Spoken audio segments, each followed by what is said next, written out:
आता refraction of light when it goes from rarer medium to denser medium काय होते ते बघायचं आपल्याला.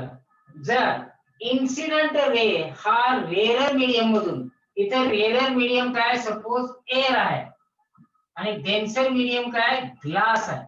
जर इन्सिडेंट रे रेरर मीडियम मधून डेन्सर मीडियम मध्ये जर एंटर करत असेल त्यावेळेस रिफ्रॅक्टेड रेची बेंडिंग कुठे होते, टुवर्ड्स द नॉर्मल होते. हा एक रूल आहे. ठीक आहे. म्हणजेच काय, सपोज हे असा रे आला, हे काय होईल, टुवर्ड्स द नॉर्मल होईल, इकडे जाणार नाही. येते लक्षात, अवे फ्रॉम द नॉर्मल जाणार नाही, कुठे येईल, टुवर्ड्स द नॉर्मल येईल. त्याची मुवमेंट कुठे येईल, टुवर्ड्स द नॉर्मल होईल. म्हणजेच अँगल ऑफ, या केस मध्ये angle of incidence is always greater than angle of refraction. angle of incidence काय असेल, मोठा असेल as compared to angle of refraction. ठीक आहे, समजलं का? हो सर समजलं. केस सेकंड, जर रे डेन्सर मीडियम मधून रेरर मीडियम मध्ये एंटर करत असेल, कुठून, डेन्सर मीडियम मधून निघाला इन्सिडेंट रे, जातोय कुठे, एअर मध्ये जातोय, डेन्सर मधून रेरर मध्ये जर एंटर करत असेल तर bending of light is away from the normal. म्हणजे असं जर रे आला, ही जर नॉर्मल आहे तर इकडे येण्याच्या ऐवजी तो काय होईल, इकडे होईल. डायरेक्शन काय असेल, अवे फ्रॉम द नॉर्मल असेल. म्हणजेच angle of incidence is less than angle of refraction. हे असते behaviour of ray while traveling from one medium to another medium. Clear? हो sir. Rarer to denser, bending towards normal. Denser to rarer, bending away from the normal. Clear? हो sir.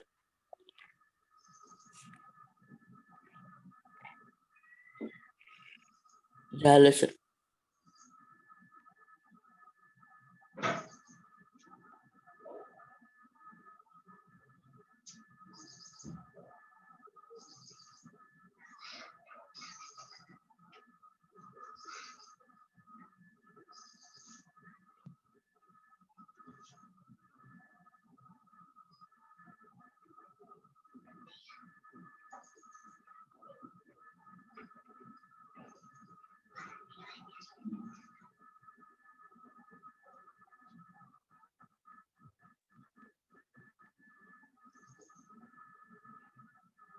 हा एक glass slab आहे असं consider करा.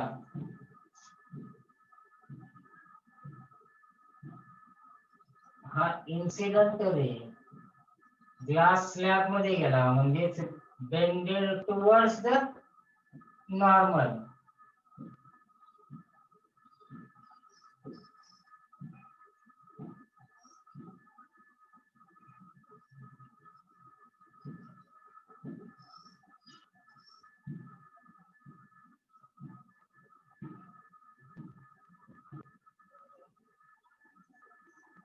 काय झालं, पहिल्यांदा हा एअर मधून आला, एंटर कुठे केला, ग्लास मध्ये एंटर केला. हा अँगल ऑफ इन्सिडन्स, हा अँगल ऑफ रिफ्रॅक्शन. हा इन्सिडेंट रे आहे, हा रिफ्रॅक्टेड रे आहे. पण रिफ्रॅक्टेड रे स्ट्राईक झाला, तिथून काय झाला, तो बाहेर पडला. म्हणजे तो रे का असेल, इमर्जंट रे असं म्हणतात. हा इन्सिडेंट रे, हा रिफ्रॅक्टेड रे आणि हा इमर्जंट रे. इमर्ज झाला बाहेर म्हणून त्याला काय म्हणलं तर इमर्जंट रे. सपोज हा अँगल ई न दाखवतो, हा आर न दाखवतोय आणि हा आय न दाखवतो.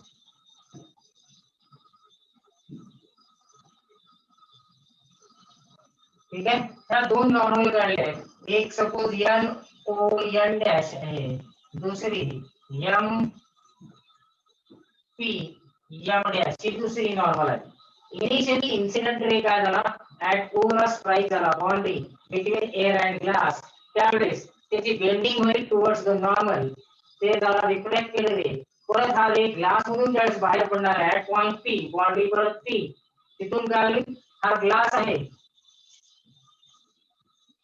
हा एअर आहे, परत डेन्सर मधून रेअर मीडियम मध्ये एंटर झाला, त्यावेळेस काय होईल, त्याचं रिफ्रॅक्शन होईल अवे फ्रॉम द नॉर्मल, त्यावेळेला इमर्जंट रे म्हणतो, अँगल झाला ई, त्यावेळेस काय होईल, हा अवे फ्रॉम झाला, हा टुवर्ड्स नॉर्मल बेंड झाला, हा अवे फ्रॉम नॉर्मल बेंड झाला.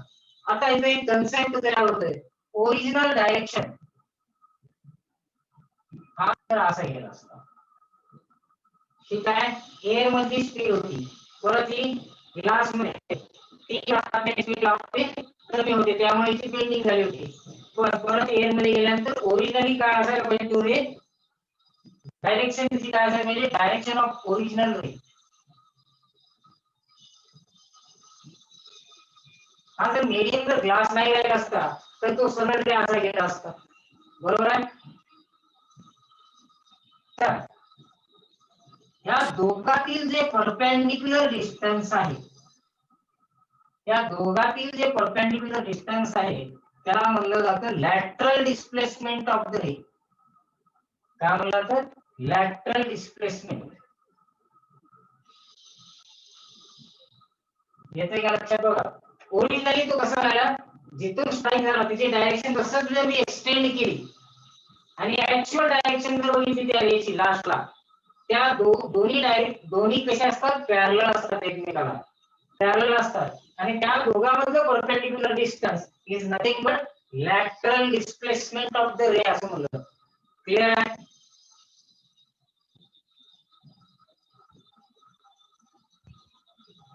हो sir.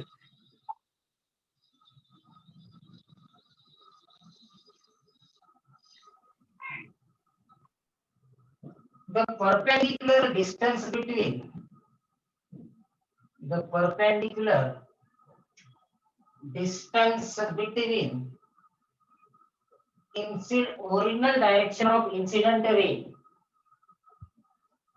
original path of incident ray,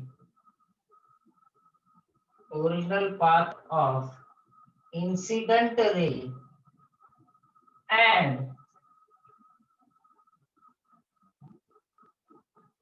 emergent ray coming out of emergent ray coming out from glass slab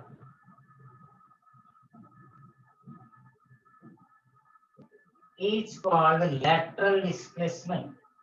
विचारलं जातं एक्झाम मध्ये, is called lateral displacement. समजला कन्सेप्ट. लॅटरल डिस्प्लेसमेंट म्हणजे काय, ओरिजिनल पाथ कसा होता, जसा आला तसाच जर रे गेला असता, इरेस्पेक्टिव्ह ऑफ द मीडियम, मीडियमचा विचार करू नका, आणि ऍक्च्युअल पाथ त्यावेळेस मीडियमचा विचार करा, त्यावेळेस कसा आहे त्याचा पाथ, आणि ओरिजिनल पाथ, या दोघातील perpendicular distance is nothing but lateral displacement of the light.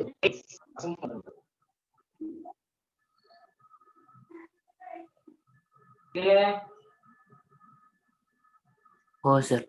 आणि हे ई म्हणजे काय असतं, अँगल ऑफ इमर्जन्स, याला म्हणलं जातं angle of emergence, denoted by letter E, that the angle between emergent ray and normal, angle between emergent ray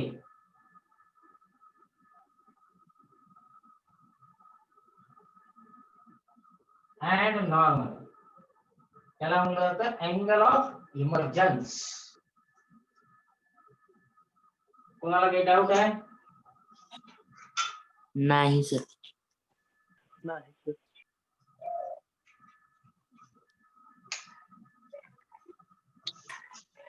झालं sir.